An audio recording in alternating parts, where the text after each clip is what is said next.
This is Your Pain Game podcast, where we talk about the game of living in and with chronic pain and trauma, getting to the heart of how to heal.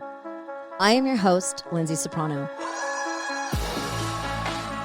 On this show, I plan on discussing with doctors, chronic pain patients, holistic practitioners, loved ones, and anybody that is interested in having their voice heard in the chronic pain and trauma world that we live in.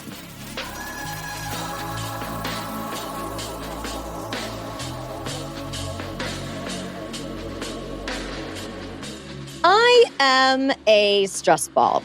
I worry about things that I shouldn't worry about. I worry about things that have already happened to me that I have absolutely no control over. I worry about the next 10 seconds of this conversation. I worry about what's going to be happening in 10 years from now. I have always been like that. Has that stemmed from childhood trauma? Probably. Is it just how I'm wired? Probably. But we're going to find out today a little bit more as to why we are wired for stress so much and how bad it is for our health. And I am legitimately under chronic stress. And I have been for most of my life. I'm riddled with trauma anxiety, sprinkle that with a little depression and top that off with some addictions. No wonder I'm sick and that I live in pain. And as I mentioned, I worry like nobody's business. But we're here today to heal. We're always here to heal on this show and to find solutions. We can talk and talk and talk, but if we don't have some steps, some tips, some solutions for ways that we can better handle our stress, then I'm doing a disservice and I might as well just quit doing my job here. So today we're going to talk a little bit about why stress affects our health, our well-being, our relationships. My gosh, the relationships especially in my world. I know that stress is a big mega part of our relationship. We're working on that with my sweetie, how it affects our jobs and more, of course. And we're here to provide a proven path to overcome stresses, mental, physical, emotional, all of it, to help us achieve that happiness that we all strive and thrive for. So without further ado, I would like to introduce you to my amazingly darling guest today, Dr. Stephen Sideroff. Hello, darling. Hi there. Good to be with you.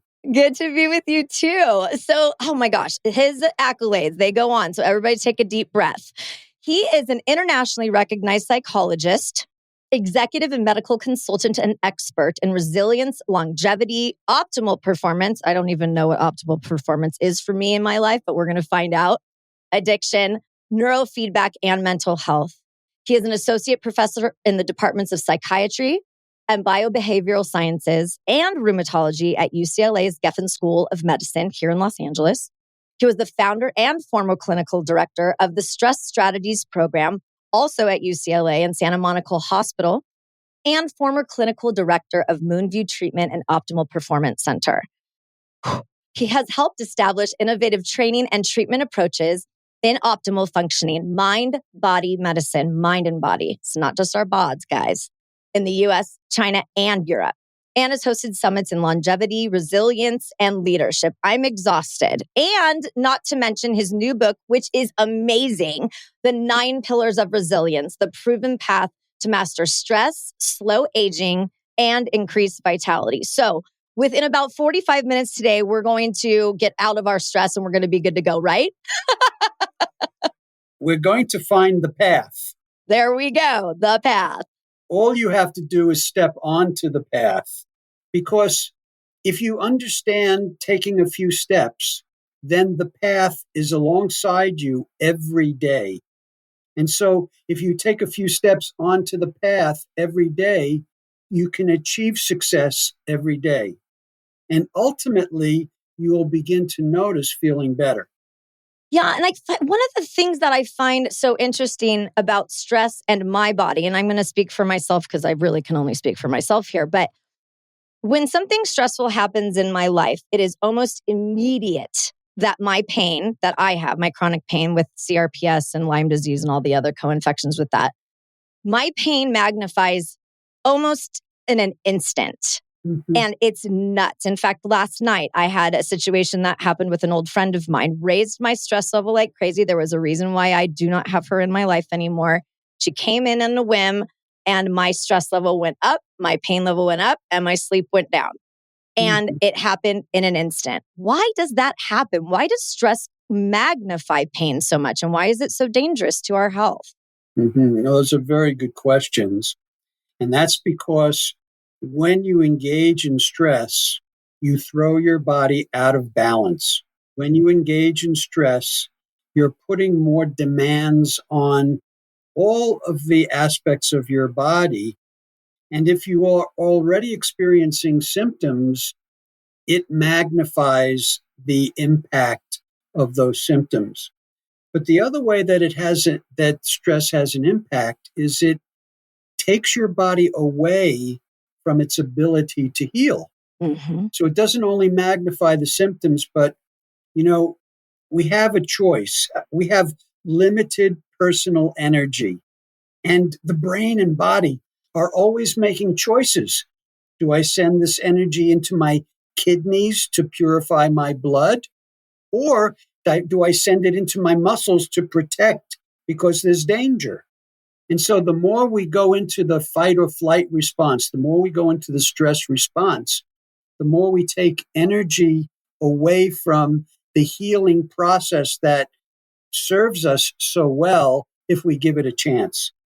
So when you're talking about within your path that you mentioned, you talk about it in your book, these 9 pillars of resilience. I know resilience sounds like, oh my gosh, I've got to climb this mountain and I've got to, you think about these, these athletes, the endurance athletes, like it's almost daunting when you think about having to be resilient, Right. and that to me is almost stressful. So how can we take stress out of resilience? And can we talk a little bit about this path of yours in these 9 pillars? Because that's the big scoop that we've got going on here today with you. So as I just said, we do feel a sense of overwhelm simply thinking about all that needs to be done to become resilient. And as my book lays out, there are 9 pillars to optimal functioning that I've identified. But you don't have to do it all at once. You don't have to feel like, oh, I have so much I have to do. Mm-hmm. This is how we get ourselves stuck. First, it's very important for all of us to start from a place of acceptance, and which is difficult to begin with. How can I accept that I have chronic pain? How can I accept that I have anxiety? These are things that are difficult to accept, and that's the first place we get ourselves stuck. Right. Because Yeah, fear, for starters. Yep. Fear-based. so That's me. I like to say that we're on this journey through life, and at any time we're someplace along this journey, like we're right here, right now. But most of us come along and say, well, I should be here. It's not okay where I'm at. It's not good enough. I should be here. Why did I make that mistake? I shouldn't have made that mistake. I should know better. All these shoulds that we lay on us create additional stress, but they also do something very insidious. They are undermining.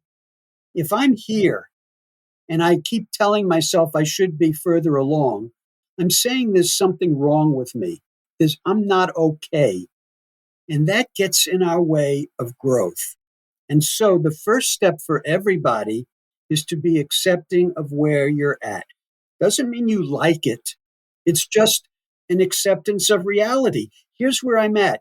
I can't find my keys because I'm so distracted by other stuff that I don't notice when I put them down. That's why I can't find my keys. Okay, that's where I'm at right now. Here's my starting point. And now let me learn and grow, but all the while accepting myself instead of being hard on myself. And that, by the way, ties into my first pillar of resilience, which is our relationship with ourselves. Mm. Some of our stress is created because we can be hard on ourselves, we could be critical of ourselves, judgmental. And so we start off by wanting to establish a healthy relationship with ourselves, meaning that we cultivate an internal voice that's loving, accepting, compassionate, supportive, and caring. Okay. And now people in your audience, that's the first step. How do you talk to yourself? Notice if you're overly critical, judgmental. What happens when you make a mistake? Do you beat yourself up for it? Do you get angry with yourself? Or what I'm suggesting is we switch into a voice that's loving, accepting, and compassionate, because the more we talk to ourselves from that loving place, the better we handle the stresses in our lives. So there's a couple of approaches that are so important for people to begin with. That is a huge component from where I was a couple years ago to where I am today. That little voice inside me that I've always been an overachiever. I come from an overachieving family. Both of my dads, both of my moms, my spouse, all of us, all overachievers. Very successful, very educated. I mean, we just come from that. We're both from LA, so there's a lot of that too. We're keeping up with the Joneses. We all have to look perfect from Instagram. I mean, we've got all of these things that are going on around us. We've got kids and grandkids and nieces and nephews, and it's like, oh my gosh, I had to find a place of acceptance within me, acceptance of my diagnosis, acceptance that I spend some time in a wheelchair, where I used to be a downhill skier and racer and biker and hiker and all of these things. And right now I can't walk my dogs. And so coming to that place of acceptance was a dark and twisty place to get through.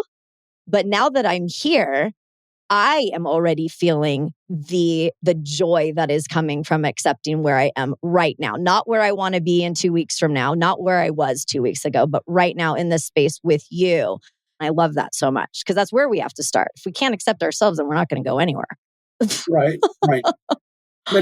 But you just described the sort of like the type A approach to Yes. life, where it's about do. And that does lead to success. And that's the problem for most of us, because if you think about all the successes in your life, I guarantee that all of them have been associated with stress.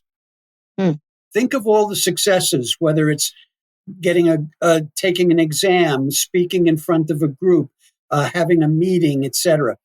All of our successes have been associated with stress. So one of my original mentors, Donald Hebb, one of the pioneers in neuroscience, said that neurons that fire together wire together. So that's what's happened in our brains. We have wired together success with stress. And so there's an unconscious drive in all of us for stressful experiences, because in our history, in our lives, they've been associated with success. And so my seventh pillar of resilience is presence.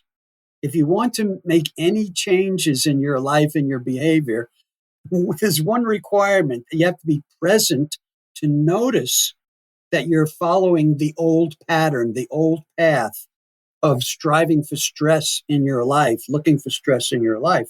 So it's about being present to notice and going, hold on, I don't have to be stressed all the time. I can relax, I can take a break, and that's okay. And then we support that with strengthening that positive, loving voice that I encourage in my book, people to develop that healthy internal parent. And how do we do that? Because I mean, we've all been raised differently in our lives. So we've been parented different. Our childhoods have all been different. How do we find that? Mm-hmm. Yeah, it's different for different people. And I go into many different strategies in my book for how to do that. But for example, sometimes I'll be talking with a parent could be very hard on themselves. And I say to them, do you do that with your child? And they go, oh no, no. I'm much more accepting of my child and loving of my child. And then I say, if your child makes a mistake, how do you deal with that mistake? And I say, well, I let them know that first, that I still love them, even though they made the mistake. And I say that this is the way we learn from mistakes. And then I say, is that how you talk to yourself? And I say, why? No. And I say, why should you treat yourself any different than you treat your child who you love so much? And they'll go, I don't know.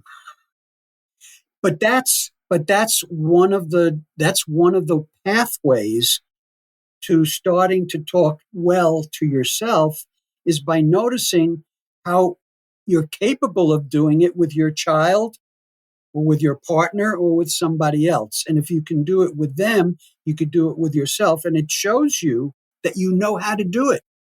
That's true because, our self-talk. I mean, I have those moments, especially with my diagnosis in my body. I've gone through so many changes with my bod, and I hate my body. I hate the way I look. It's just that such negative. And then the other day I caught myself doing it. And my sweetie and I were sitting and I was like, I need to say, I love you, body. You are wonderful. You are beautiful. Like all the woo woo on the planet, to try to kind of like slip out of that negative narrative that we have, because my body has changed. I'm upset with it some days, I'm upset with God or source or whoever it is, the spirit, the world, whoever, what your beliefs are. And, that anger and that vulnerability and that, all of that, like, why me stuff, I've had to curb that enthusiasm, for lack of a better term. And, because I've been enthusiastically frustrated with my body and with that and all the stress that it has caused, not just myself, but also the relationships that are within my world too, because my sweetie and my parents and my friends and stuff, they take a little bit of a beating too when it comes to having to deal with me living in pain. Right. I mean, I handle it like a badass most of the days, but there are times where there's no chance. Like I can't walk. Mm-hmm. Well, in my book, I frame the problem from talking about two important mismatches that we all deal with. So the first mismatch is the environment in which we evolved our stress response, which is the hunter-gatherer environment, with our current environment, which is very, very different. So we still have the fight or flight response to danger and stress that our hunter-gatherers did, but yet our environment is totally different. How many of the stresses in your life, in your day, can you effectively deal with by either fighting them or running from them? None. But that's what our bodies do every time we experience a threat or danger. So that's the first mismatch. We overactivate the body. We use up more resources than we need to in mobilizing for the stresses of our lives. But the second one is much more insidious, and that has to do with a developmental mismatch. So we learn to use our response in our childhood environment. How we learn to deal with the world is based on the lessons of our childhood. We adapted to the small little world of our primary family. And so if we had, for example, a parent that was anxious, as an example, the unspoken message to us is the world is dangerous. If we see a parent who's anxious, that's telling us there's danger.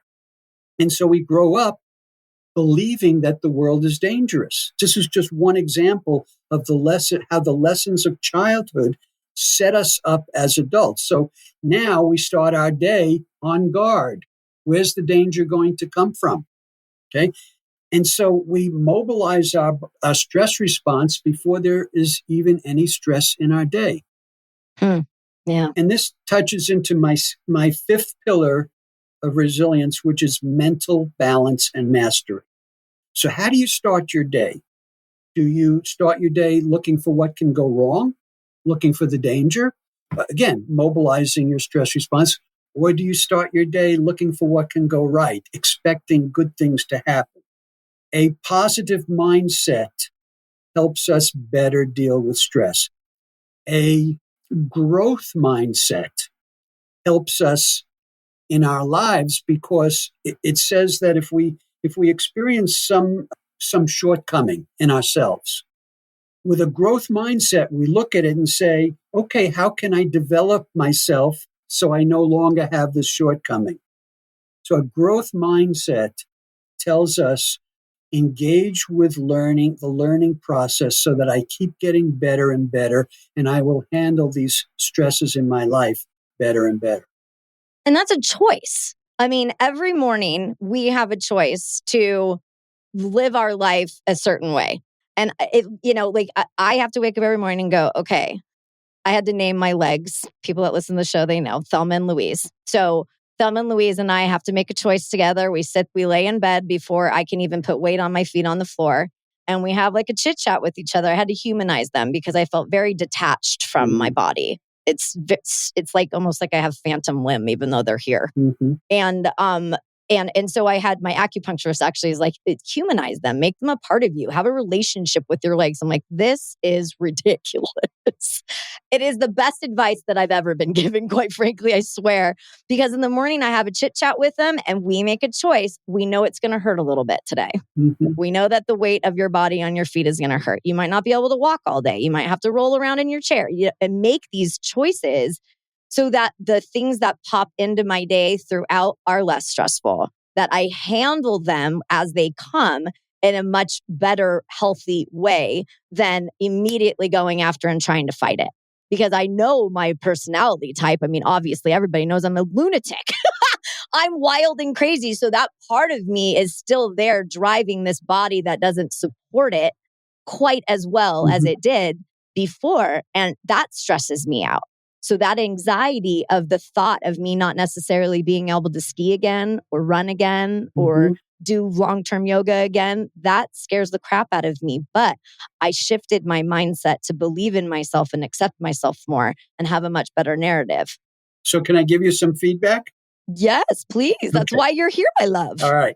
So a lot of times we use words to describe ourselves that are not positive. Self-deprecation, number one thing I do. Yep. Right. And so it's important to catch yourself when you do this, such as a moment ago, you used the word lunatic. Okay. So you want more like wild child. Even though we may be saying it in jest or kidding around, those words go in unconsciously. And so it's very important to notice any negative self-talk, any ways that you refer to yourself, any words that you use that are, as you just said, self-deprecating, because they do go in and they land somewhere and they don't serve us. So we want to catch ourselves in how we talk to ourselves as well as about ourselves. Literally, when I said the word lunatic, I knew you were going to come back and get me, by the way. I said it, and as it was coming out of my mouth, I knew I was going to get a little bit of a little smack on the wrist here. Hold on one more second. Not a smack on the wrist. I'm giving you loving feedback. He's giving me loving feedback. Because I care about you. There's no judgment in it. It's just something, when I do biofeedback's a way of monitoring some aspect of my physiology that I feed back to myself so I could literally learn to get my physiology under my control. And so if my tension goes down, I get feedback letting me know my tension has gone down, which is my goal. And it encourages my body to do more of that. But if my tension goes up, I'll get feedback saying my tension has gone up. Now, my goal is to not get upset that my tension went up, but to use that as neutral feedback. Okay, that's information for me. My tension just went up. Now that's telling me what not to do. Because if it goes up and I go, oh my God, it went up, it's going to go up more. Okay? Right, yeah. So if I give you feedback, or the goal is for it to simply be information that you then use, not a judgment, not something negative.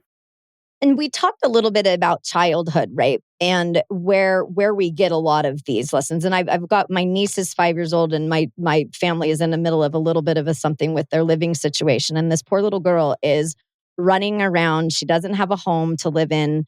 They're in an Airbnb. They're basically displaced. And I'm watching this little girl, and I'm seeing developmental things happening, like every moment with this little girl. And I immediately thought about her when you were talking, how she's forming her views of the world, how she's fearful at 5 years old of being homeless. And how that's going to affect her down the road, and what place I can play, what role I can play to help her not be afraid of the world. Because I was a pretty scared little girl. That was the childhood trauma stuff that happened fairly early on in my years. So I was always very, very scared. And those safety issues have followed me into adulthood because of childhood trauma, and it was adulthood trauma as well. But the childhood stuff is what really has stuck with me. And it formed my opinions of myself. It formed my opinions of the world around me.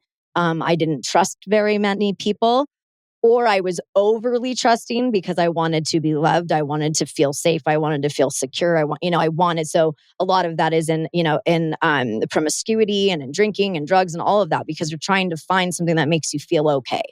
And so I went through all the gamut of all of that. And I am worried for my niece and my nephews right now. I'm worried for all of the children right now that are feeling displaced, that are feeling stressed at such a young age. How can we help guide ourselves to help kids in that way, and also speak to our own little child inside to help pull us out of that? Because those stress responses, like you said, are just like, they're like innate in me. So first off, I feel for what you just I know that was a lot. what you just described, and yeah, the best thing you can do with that for that little girl is just give her love. Yeah, love, attention, and positive feedback, positive affect. Let her know that she is loved. That's the best thing you can do for her. But for ourselves, I brought up the notion of our internal voice, because the lessons of our childhood, they all get distilled into that internal voice. That internal voice, or I like to refer to it as an internal parent, because it plays that role with us, is the distillation of all those lessons. And so those lessons, to a great degree, are not healthy lessons, as we've been saying, but they play this unconscious, ongoing role. So it's important for all of us to start noticing how we talk to ourselves. There's a psychologist at the University of Washington, John Gottman, who does a lot of work with couples. There's one key statistic of his that's very relevant here. He found that when couples have a 20-to-1 positive to negative interactions, that's a healthy relationship. When that ratio drops down to about 5-to-1 positive to negative, the relationship is in trouble. So I like to tell people that I work with to start monitoring their relationship with themselves, how they talk to themselves, and to notice, am I at 20-to-1 positive to negative? Am I down to 5-to-1? Or for many of us, am I more negatively talking to myself than positive? So that's pointing out how you're hurting yourself on a moment by moment basis because of how you talk to yourself. And that's why, as my first pillar of resilience, I identify the qualities of a healthy internal voice, a healthy internal parent. So the qualities of a healthy internal parent is that they come from a place of love, compassion, acceptance, support, care, and joy. We got to have the joy there. Okay. So I was just going to say, now, yeah. Everybody out there, now you have a guide. Now you have a model. Could start comparing how you're talking to yourself with the way a healthy internal voice would talk with you. Because ultimately, you want to find a way to migrate from over here to over here. And the way to migrate is that every time you hear your negative voice, you say, okay, wait a second. How would my healthy internal voice talk to me right now? And speak from that place. And the more you speak from that place, the more power you develop over there. Now, in my book, I lay out how to do this. And in fact, to a great extent, my book is sort of like a handbook for resilience, because you can read 5 pages in a day and then just follow the idea of those 5 pages that whole day, and it guides you onto the path. Yeah, because this isn't a book that you're going to sit down and whippersnap through. Like I got it like a week and a half ago or something, and I'm like, I need to give this book care and love and process with it and work with it, not just try to read it so I can do an interview with you. Because I'm usually fairly good about reading the books of my guests before they come on, but this is a lot of work for me in particular. I'm like I told you before we started the interview today, I was like, just turning the pages and there's more highlighted than is not. I'm like, maybe I should just highlight the things I shouldn't be concerned about, the whole things that'd be yellow by the end of this. And it really showed how quickly it showed me how I have let stress drive almost my entire life. It almost made me sad for a minute, because I was like, wow, I have missed out on a lot of things because I'm so controlling. A lot of that is fear-based. I know that. I'm OCD. Everything's color coordinated. I was bored. I didn't sleep since I was 9. And so I was bored all night, talk about childhood stuff, keeping me up. And now I'm here, and it took me to be 46 years old to go, okay, well, you love yourself. And I never have until just recently. So it's pretty neat. So that takes a level of stress and anxiety off when you start to talk better to yourself. So you've gone through 3 of your pillars and out of order, which I love about this. So are we going to talk about more of them? Well, I started out by highlighting what are the most important. So we did 1, 7, and 5. Right. So, and I'll get to another one that, well, they're all important. They are all important. I know. I'm just heckling you.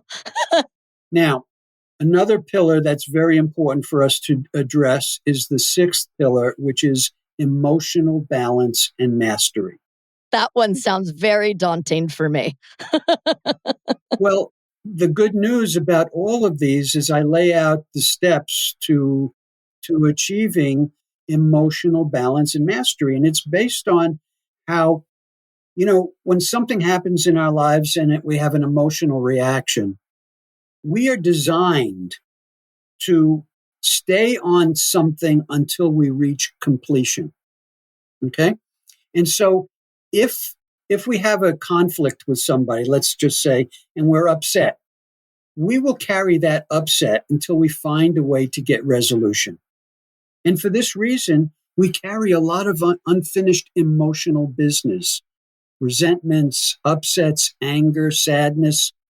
And we're not able to hold those feelings in just in our minds. We literally have to hold those feelings in our bodies, because emotions have energy to them, right? Mm-hmm. And so we have to hold in that energy.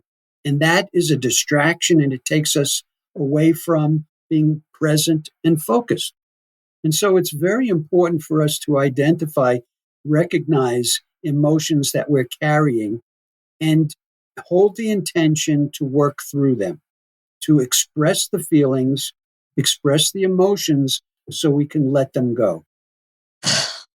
I feel like I've got a bunch of suitcases sitting at LAX right now of emotional unfinished business. Seriously, like my example of this girl that's in my life that caused this enormous pain boost, last night and this morning. That's baggage that I thought I had already opened, taken out, donated to the Salvation Army. Like I thought I was done and I was good, and I am not. And it was clear just by my body's an instant response. And so that shows I have so much more work to do to clear through that. I'm holding on to it like nobody's business. I mean, it's almost a 20-year relationship. That's a long time to be affected by somebody. And I'm an empath, so I take on everybody's everything. I know that about myself. It's a blessing and a curse. And, it's one of those things that I find with relationships that we do hold on to those things. And in your book, it explains how we can help navigate through that, because man, holding on to it isn't good for anybody. Right. So a couple of things on what you just said. Mm-hmm. Anytime that there's a lot of pain in the world, and it's very easy to start feeling upset about the pain in the world. But the first question we have to ask ourselves, because if we are feeling upset by stuff that's going on out there, it's using our own energy. We're using up our own precious energy. Our resources, and we yes. are creating tension in our bodies. So the first thing we have to say is this use of my energy having any constructive purpose? Mm-hmm. Because if it isn't, then you want to let go of it. Otherwise, why keep being upset about something that you can't do anything about? Oh, well, people say, well, I'm a good person. I care about that. I get it. But you want to care about what's going on, but then you want to let go. You don't want to keep carrying that because it's affecting you. The other thing is, I get a lot of people who come to me and they are still carrying anger and resentment about some of their important relationships, a father, a mother. And I talk about, okay, we have to work through those feelings and let go of them. And they'll say to me, but I've been doing this for years. I've been sitting in therapist's office where I've been yelling and screaming and getting that anger out. But I tell them there's one key here. Well, there's two keys. One is that if I'm carrying anger toward my father because he didn't meet my needs, who's being hurt by me carrying this anger? Not my father. I am, right? Now, the person who comes to me and says, but I've expressed my anger and I'm still carrying it. And I say, are you still wanting something from this person that they've shown and demonstrated over the years they're not either willing or able to give you? And they'll say, yeah, I deserve my father to love me. I deserve my father to listen to me. I say, yes, you do. I honor you and I agree with you. You do deserve that from your father. But if he's not going to give it to you, you get the anger out, but now you have to let go. Yeah. Not because you don't deserve it, but because holding on to wanting something from someone who's never going to give it to you just keeps recycling your anger. But it does more than that. As long as I'm focused on getting it from that person, I'm less available to get it from someone who might be capable of giving it to me. I'm stuck over here and I'm ignoring something over here that might actually meet my need. So we have to let go here. As painful as that might be, we have to let go here, get the anger out, let go here. Now I can approach other people in my life from a healthy place with the real potential of getting that need met. It may not come from my father, but that love and attention might be available someplace else. And that's where I have to look. It's like the person that's in a dark street with a lamplight and he's looking under the lamp for his keys. And someone walks along and says, what are you doing? I said, I'm looking for my keys. He says, well, where did you drop them? He said, well, I dropped them over there. Why are you looking over here? Because here's where the light is. Well, yeah, because we're not holding space for the right person and because my birth father, I said I'm done with him not showing up, not being part of my life. Like I was basically your scenario where the dad never showed up, but I had an incredible stepfather. He's been my dad, as far as I'm concerned, since I was like 2.5 years old. But there was still that need to want to have my dad and my stepmom love me and care for me. And it was never possible. Mm-hmm. It was impossible. And I had to mourn that and I had to let go of it. And I did that 17 years ago and I haven't looked back. That was one of the best decisions that I've ever made. And I let space in for my stepdad to really have the amazing relationship that I have with him. That's a very good example of where I did champion Yes, that's beautiful that you did Yeah. that. Yeah. It's difficult. And I'm sure it was difficult Oh, for you man. because not only do we not want to, we don't want to let go of the hope, but also if we let go of the hope, now we're going to feel other pain of loss. And so we avoid the pain of loss by holding on to a hope that will never be there. And we stay stuck in that pattern. Let go, mourn the loss as you did. That helps you let go and helps you be more available to get those needs met someplace else. So that's great that you were able to do that. Yeah, it was my big success. And it's like just because that I share blood with this human being doesn't mean that I have to keep being treated the way I was treated or not treated at all. It was more of an absence than it Right. was the poor treatment. It was just like, I don't even understand how you could not want to hang out with this hot little nugget. Like, what is wrong with you? But I was not part of his Right. plan, So, and that's right. okay. So the sixth pillar, emotional balance and mastery, is about not carrying any regrets in life. If there's something we regret, you need to work through it to let go of the regret because regrets hold us back. In fact, any emotional baggage that we don't address only holds us back. And so that's my sixth pillar. The fourth pillar is physical balance and mastery. And we talked about earlier how the evolutionary process sets us up because we have a big stress response, fight or flight. And then we're dealing with somebody sitting across the table with us in an office, and we have to hold that energy in. And so the fourth pillar is physical balance and mastery. Now, how many stimuli in your day trigger the stress response? I don't know, 350 Many, million. many. And Yeah. plus the lessons of childhood have us jumping from one stress to another. How many stimuli in your day trigger the opposite, the recovery response? Very little, if any, trigger Yeah. safety, trigger I could let down my guard, which is necessary for two branches to the nervous system, the activating sympathetic branch to stress and the recovery parasympathetic branch that helps restore balance. And so because we have very few, if any, stimuli in our day that say, oh, I'm safe, we have to create them. We have to find what I refer to as islands of safety in our day. I love that. Times where we could say, like, particularly if you sit down to lunch. In particular, when you sit down to lunch, you want to say, okay, for the next half hour, 45 minutes, hour, I'm safe. I could let down my guard. I can relax. I can enjoy this food. I can be present. I'm on an island of safety.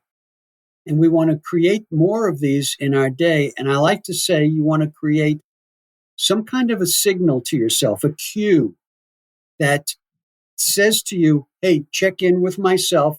Are my shoulders elevated? Let go. Is my jaw tense? Relax. So I like to use doorways, portals. Every time I go through a doorway, I've trained myself to recognize, oh, I'm going through a doorway. Hold on, let me take a moment. Let me let go. Because every time I do that, I'm creating a reset in my nervous system. Every door you walk through? Most of them. Wow. Do you not have many doors in your home? Well, certainly if I'm walking through one and then another, I don't have to do it with each one. I'm hyperventilating at that point. Or, you stop for a red light. Okay. You're right. Yes. Something you can use as a signal to start balancing out all the signals of stress and tension, to start creating some signals of calm, relax. And there's a lot of those deep breaths and all of that. It's just like when we're about ready to walk into Thanksgiving with our family, guys, where we all have to take a deep breath before we go in. But we do. I mean, that even with like when you think about, you were talking about like at a red light, the road rage. Everybody's in such a hurry all of the time. We've got to get there. Everyone's texting and driving and swerving, and oh my gosh, if we could all just take a deep breath and be a little bit more calm in places. But I can't control anybody else and what they're doing. I can only control my environment, and even then, it's a little iffy. Yeah. So you talked about Thanksgiving and being with family. Yes. And that brings up two other of my pillars of resilience. The second one, which is your relationship with others, and the seventh, which is presence. And so it's important to notice the quality of our relationships. And our environment, to a great extent, determines our health. But we have choices about that environment. And one choice are the people who we engage with. And, of course, there's some people like family members that we may not have choice, although we may have choices to spend less time with them. But you want to be able to discriminate healthy relationships from toxic relationships, relationships that are nurturing, emotionally nurturing, and in whose presence you feel I can let down my guard, in whose presence you feel honored and acknowledged and accepted, versus relationships in which maybe you have to be on guard. Maybe you have to watch what you have to say, what you're saying. Maybe you're walking on eggshells. Maybe you're feeling judged. You want to minimize those times with those relationships and maximize time in relationships that are healthy. Now, combining a few of my pillars, I wanted to say that the fourth pillar, physical balance and mastery, it's up to us to practice some form of relaxation, meditation, imagery that helps us go into that recovery mode. We spend so much time in stress, we have to find the time and take the time to literally retrain our nervous system into a place of balance. Okay. The sixth pillar, emotional balance and mastery. When we go into a positive emotional state of gratitude, appreciation, we literally affect our physiology. So and this is an important message and an important lesson, how our emotions affect our physiology. So there's something referred to as heart rate variability. And that has to do with how the various physiological systems of our bodies can go into alignment. When I am in a positive emotional state and I look at my heart rate variability, it goes into a positive physiological state called coherence. Coherence is when we breathe in, our heart rate goes up, and we breathe out, our heart rate goes down. And this rhythmic heart rate pattern is referred to as coherence, and it's optimal. In fact, it's one of the important measures that doctors look at for health, how well our heart rate goes into this optimal pattern. Now, if we are in a negative emotional state of anger, resentment, upset, frustration, and we look at that heart rate pattern, it is chaotic. Oh, it's got to be. Now let's bring in pillar number 7, presence. Okay. And presence has two directions. Receiving, being present. I see my environment. I notice. I'm paying attention to what's going on in my world, right? But then there's the presence that we project out into the world, our presence, right? Mm-hmm. And you know that some people you experience them and you want to talk with them. You're attracted to them, and then others you sort of, whether it's conscious or not, you sort of want to stay away from. Yeah, for sure. Now, if you and I were in the same room together, and I monitored your brain waves, I would pick up my heart rate pattern in your brain waves. Whoa.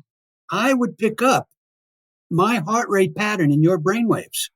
Okay, now let's go back to the sixth pillar of emotional balance and mastery, and think about, if I'm feeling gratitude and my heart rate pattern is nice and coherent.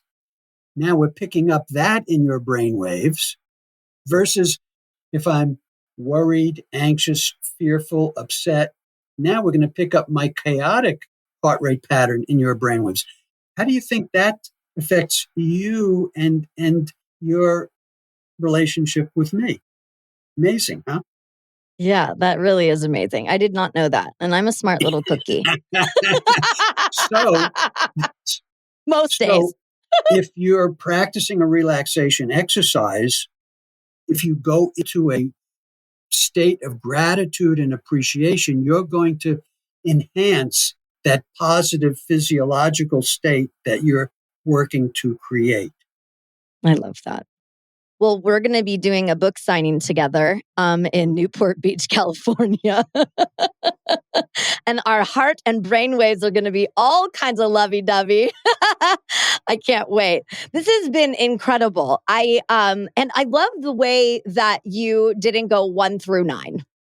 And that you brought us through them. Is there a reason why you did that today versus going through 1 to 2 to 3 to 4? Because I know that there's a strategy behind it. We have a limited time together. And so I wanted it, number one, to be more organic. Number two, to be most relevant to your audience.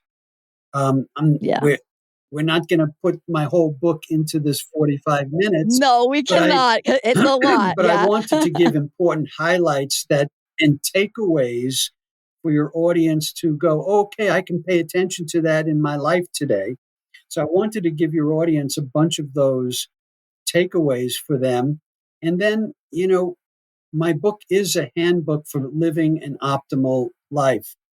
In fact, Michael Ovitz, the former president of Walt Disney and founder of CAA, said, my quote from him is, "It's a brilliant book and it's a handbook for living your best life." And I like to think that that's exactly what it is. It's something that you can use on an ongoing basis to enhance your life and to live a better life. Everybody's got to get this book into their hands. The 9 Pillars of Resilience, the proven path to master stress, slow aging, and increase vitality with my darling Stephen here. Thank you so much for our time today. This has been wonderful. We could keep talking till the cows come home. I will leave your audience with one more thing. Okay, you got it. We can now assess our biological age, how fast or slow we're actually aging as opposed to our chronological age, right? So I got my biological age last year. And, I follow my book, my program, and that's how I developed my program. My biological age was assessed at 20 years lower than my chronological age. Wow. Tremendous things are possible if you engage in a process of resilience. That's awesome. That is so wonderful. So we can find you at drstephensideroff.com. It's drstephensideroff.com. I'm going to put everything in show notes and in social media. You got to follow him on Instagram. He's super engaged on Instagram, which is awesome. And in social media, again, the book, The 9 Pillars of Resilience, the proven path to master stress, slow aging, and increase vitality. Thank you so much for your time today. It has been nothing but wonderful, and I can't wait to see you at the book signing. My pleasure. You are exclusively invited to share this resilient, intentional, and expressive VIP pain journey together. Let's get to the heart of how to heal with you by my side. Please follow the Pain Game podcast wherever you digest your podcast content. We will be there. Visit us at thepaingamepodcast.com and follow us on all the socials. Thanks for listening, my little VIPs. Catch you on the other side.